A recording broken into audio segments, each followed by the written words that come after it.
Hello everyone, welcome to Online Piano Learning.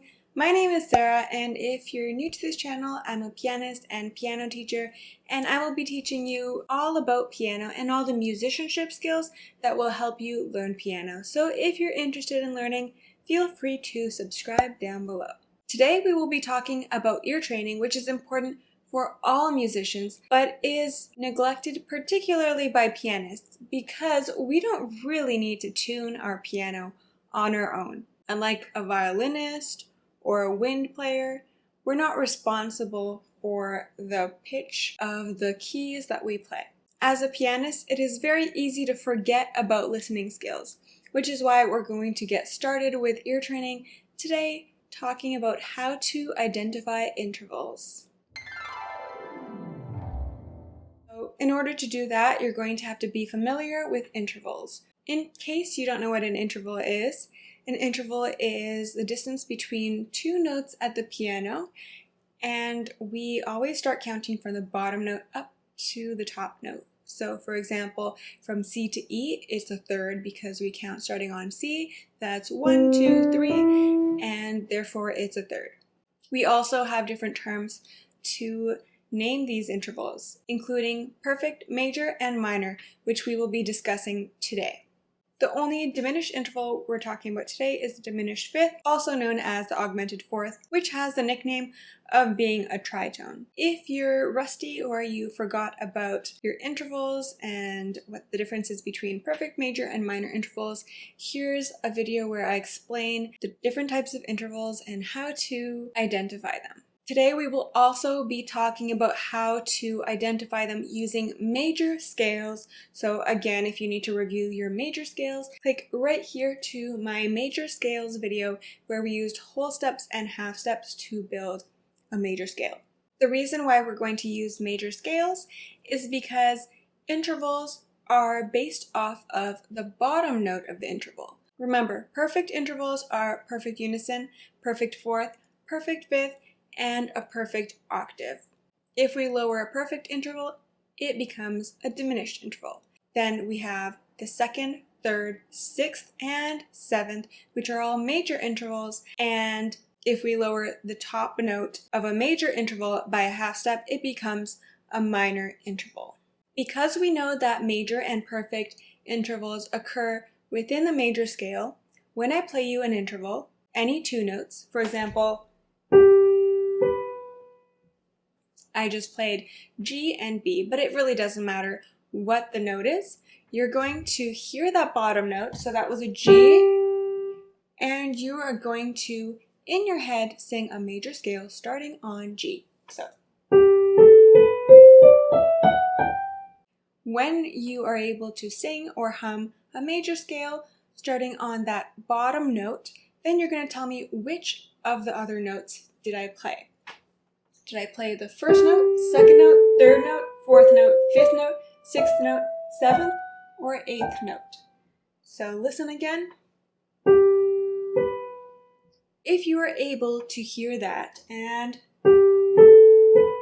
I just played 1, 2, 3, 3 notes from the bottom to the top note.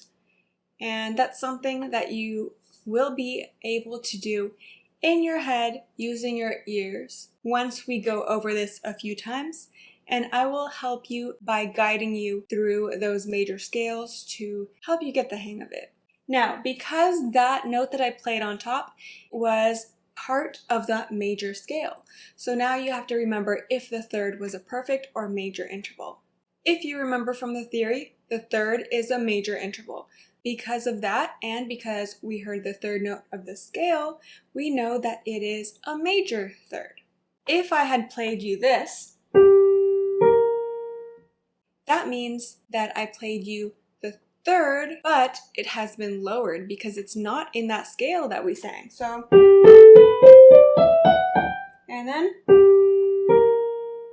and you hear how that note was not in our scale. So we're going to have to figure out which note was lowered.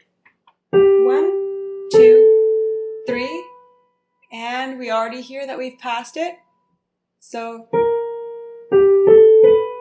and it's been lowered by a half step. And if you remember, when we take a major interval and we lower by a half step, it becomes a minor interval. That means that G to B flat, which I just played there, is a minor third. Now I'm going to go through all the intervals within an octave. I'm going to play them starting on a random note, so here's what we're going to do. Step 1 is I'm going to play you a random note. I'm going to give you a moment, but you can feel free to pause the video there, and you're going to try to sing a major scale or hum. It could be out loud or just in your head, and try to sing a major scale starting on that note. If you are able to do that, then excellent. If you have trouble, I'm going to play it a few seconds later just so you can double check if you were singing it correctly. And then I'm going to play you the interval, and you're going to tell me which note of the interval was I playing. Here is number 1.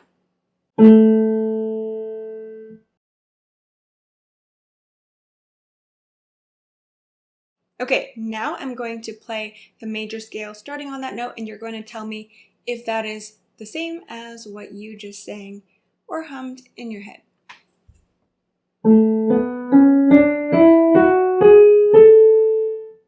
If you got that on your first try, that is really awesome. If you didn't get that on your first try, don't worry about it. You will get there. Just keep on practicing it.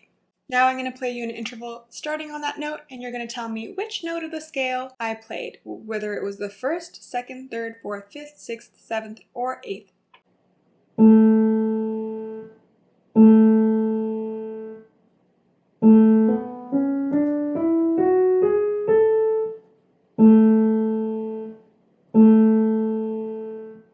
If you said that I played the same note, which is a perfect unison, then you are correct. Now let's move on to the second. I'm going to start on a random note.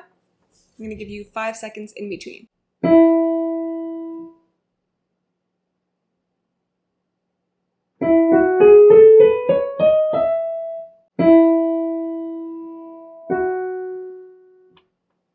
Did I play the first note and the first note again?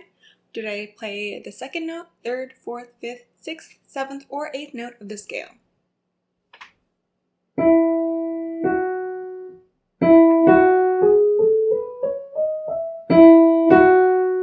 If you said I played the second note of the scale, you are correct.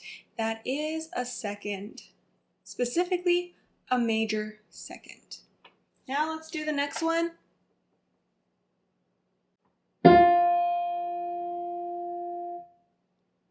Now sing the scale.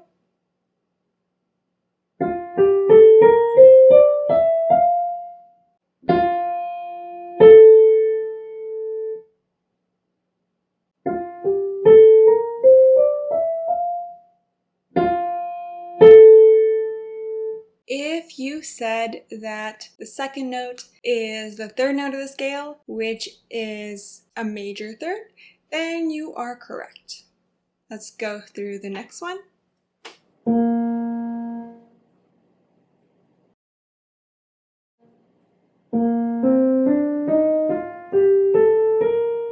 Here's the interval.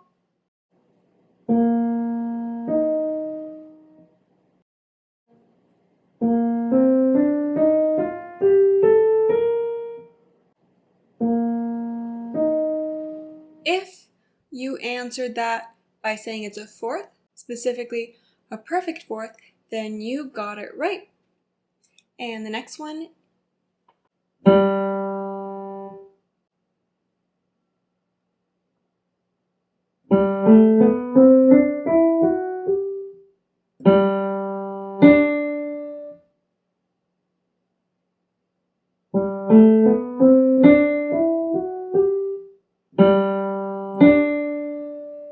If you got that one right, then you said it was a perfect 5th. Here is the next one.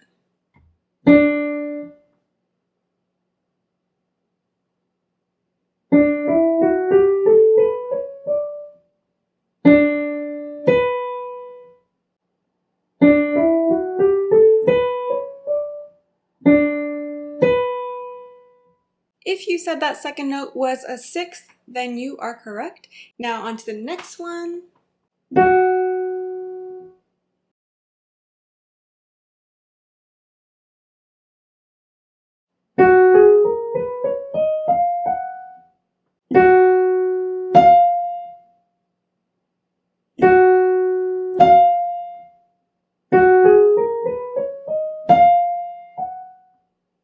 If you said that was a major seventh, then you are correct because that was the seventh note of the scale. And I'm going to play one more interval for you.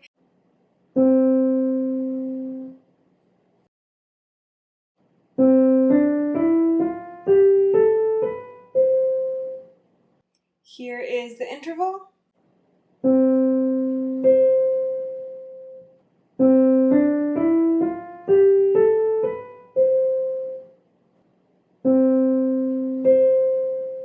If you said that was a perfect octave, then you are correct.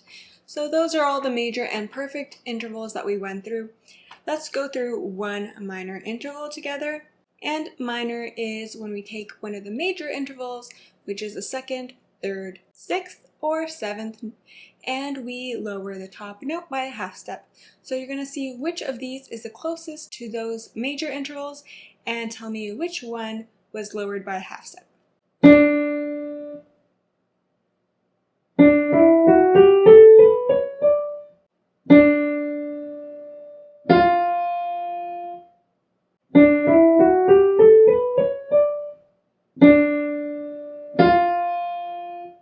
If you guessed minor third, then you are correct because I played the third note of the scale and then I lowered it.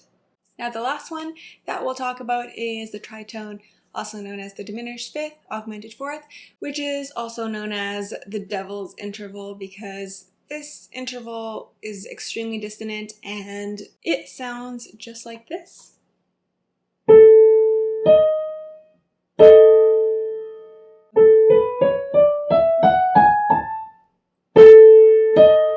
So it's 1, 2, 3, 4, 5, and then lower. Also the augmented fourth, because it could be 4 and then raised by a half step. The tricky thing about singing these different scales starting on different notes is that once we sing one scale, like let's say we sing a C major scale, our ears are in the world of C major. And once we start playing in a different key, unless our ear feels centered in that key, it can be really tricky to identify these intervals. So that's why I always recommend that you center your ear by singing that C major scale in your head first, and now your ear is in that key and you can figure out which of those notes is the one that you heard in the interval. That will help your ear feel stabilized in a new key. Essentially, you're helping your ear modulate to that new key so you can hear better. Anyways, that is all for today's ear training with intervals video. I will also be sure to do one more detailed video with minor intervals, and also we can start talking about identifying different chords by ear, which is also going to be super important and help your overall musicianship. If you have any questions about ear training or how to practice ear training, feel free to leave a comment down below. If you like this video, don't forget to leave a like and subscribe, and I'll see you next time.